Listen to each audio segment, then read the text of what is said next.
Sodom Gomorrah இந்த கதையை நம்ம எல்லாருமே கேள்விப்பட்டிருப்போம் இல்லையா? ஆனா நாம நினைக்கிற மாதிரி இது ஒரு சாதாரண கதை இல்ல.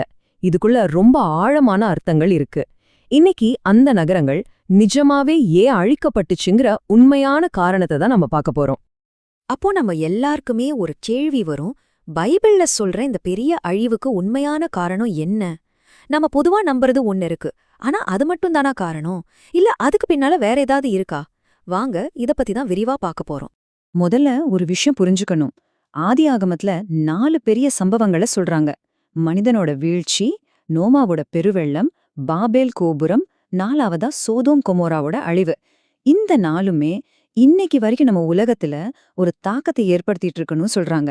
அப்ப பாருங்க இந்த கதை எவ்வளவு முக்கியமான ஒரு விஷயம்னு. சரி, அப்போ இந்த நகரங்கள் ஏன் அழிக்கப்பட்டுச்சுன்னு நாம பொதுவா என்ன நினைச்சிட்டு இருக்கோம் அத பத்தி முதல்ல பாப்போம். பைபிள்ல இதுக்கு என்ன காரணம் சொல்லியிருக்காங்கன்னு நேரடியா பார்க்கலாம் வாங்க. இங்க பாருங்க, அந்த பாவத்தை பத்தி கடவுளே என்ன சொல்றாருன்னா அது மிகவும் கொடியதுன்னு சொல்றாரு. அவரே நேரடியா வந்து விசாரிக்கணும்னு நினைக்கிற அளவுக்கு நிலைமை ரொம்ப மோசமா இருந்திருக்கு. இது எவ்வளவு பெரிய விஷயம்னு இதுலேருந்தே நமக்கு புரியுது. சரி, இப்ப நாம பொதுவா நம்புற அந்த பாவத்துக்கு காரணமா சொல்ற வசனம் இதுதான். நாங்கள் அவர்களை அறியும்படிக்கு.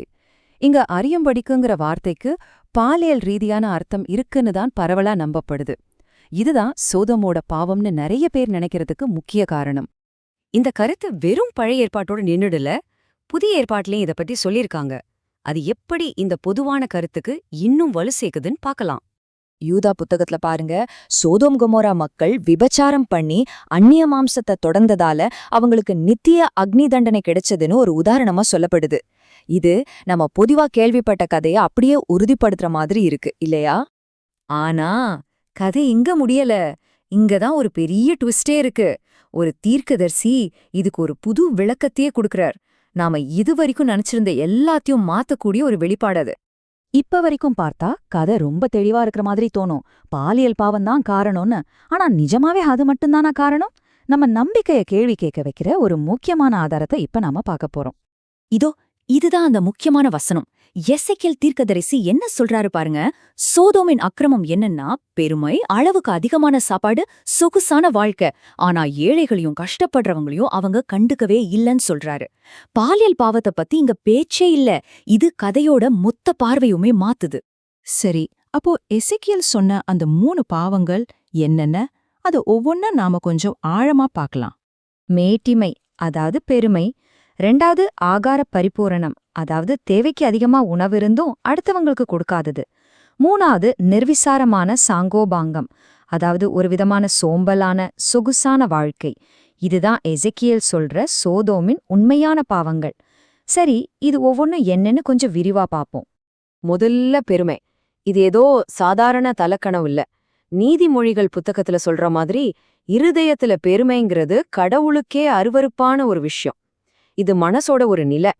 2வது ஆகார பரிபூரணம். இதுக்கு அர்த்தம் அவங்க நிறைய சாப்பிட்டாங்கன்னு இல்ல. அவங்க கிட்ட தேவைக்கு அதிகமா எல்லாம் இருந்துச்சு. ஆனா கஷ்டப்படுற ஏழையான ஜனங்களை அவங்க கண்டுக்கவே இல்ல. அந்த சமூக அநீதிதான் இங்க ஒரு பெரிய குற்றமா சொல்லப்படுது.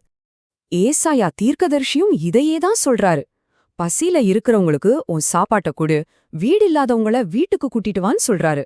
அப்ப பாருங்க, ஏழைகளை பாத்துக்கிறது பைபிள்ல எவ்ளோ முக்கியமான ஒரு விஷயமா இருக்குன்னு. இப்ப நான் ஒரு சுவாரஸ்யமான விஷயத்த சொல்ல போறேன். இதுக்கு நாம தேவனுடைய சர்வாயுத வர்க்கம், அதாவது கடவுளுடைய கவசம் பத்தி கொஞ்சம் தெரிஞ்சுக்கணும். இந்த கவசத்தை பாருங்க. தலைக்கு, நெஞ்சுக்கு, காலுக்குன்னு உடம்போட முன்பக்கத்தை பாதுகாக்க எல்லாமே இருக்கு. ஆனா ஒரு வீரனோட முதுகுக்கு என்ன பாதுகாப்பு? யோசிச்சு பாத்தீங்களா? அங்க ஒரு வெற்றிடம் இருக்கு. அதுக்கு பதில் என்ன தெரியுமா? கர்த்தருடைய மகிமைதான் நம்ம முதுக பாதுகாக்குமா. ஆனா இங்க ஒரு கண்டிஷன். நாம ஏழைகளையும் கஷ்டப்படுறவங்களையும் பாத்துக்கிட்டா மட்டும்தான் அந்த பாதுகாப்பு நமக்கு கிடைக்கும். அப்போ நம்ம ஆன்மீக பாதுகாப்புக்கும் நாம மத்தவங்களுக்கு செய்யற உதவிக்கும் நேரடி தொடர்பு இருக்கு. எவ்வளவு ஆழமான கருத்து பாருங்க. 3வதா சொன்ன பாவம் சோம்பல். இது சும்மா வேலை செய்யாம இருக்கிற சோம்பல் இல்ல.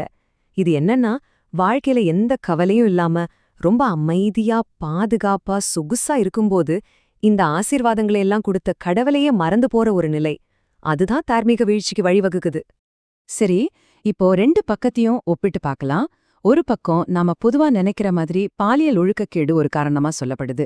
இன்னொரு பக்கம் எசேக்கியேல் சொல்ற மாதிரி பெருமை, ஏழைகளை கவனிக்காதது, சொகுசான சோம்பல்னு சமூக பாவங்கள் சொல்லப்படுது.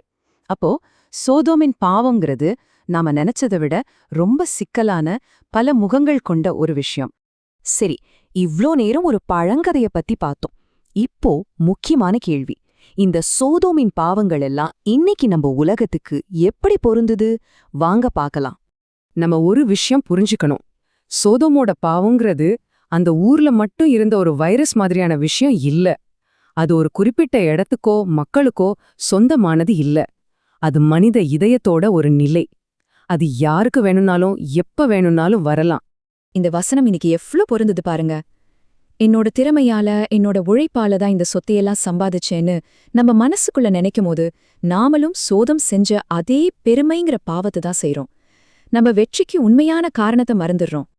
அப்போ சோதோமோட உண்மையான பாவங்கள் பெருமை, அளவுக்கு அதிகமான செல்வம், தேவையில் இருக்கிறவங்கள கண்டுக்காம விட்டது, இதெல்லாம் தானா? ஒரு நிமிஷம் யோசிச்சு பாருங்க. நம்மளோட உலகம் அவங்களோட உலகத்துல இருந்து எவ்ளோ வித்தியாசமா இருக்கு.